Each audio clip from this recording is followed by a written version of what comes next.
বলো তো বন্ধুরা, আজ আমি কী মাংস রান্না করেছি? মুরগির মাংস না খাসির মাংস? কি বললে? চিকেন করেছি? না না না, একেবারে নয়। কি বললে? মাটন করেছি?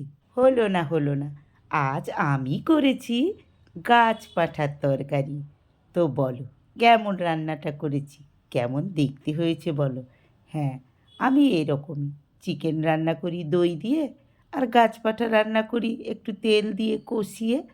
আজকে আমাদের পাশের বাড়ি থেকে রুনা তার বাপের বাড়ি থেকে একটা এঁচোড় নিয়ে এসেছিল, তারই হাফটা দিয়েছিল। সেটাকেই আজ আমি একটু রিচ করেই রান্না করেছি।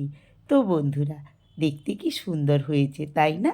হ্যাঁ গো, খেতেও খুব সুন্দর হয়েছে। আমি ঘাটাল থেকে তোমাদের সবার প্রিয় হাসি খুশি মিঠুদি আজকের শুভ দুপুরের শুভেচ্ছা জানিয়ে সবাইকে টাটা।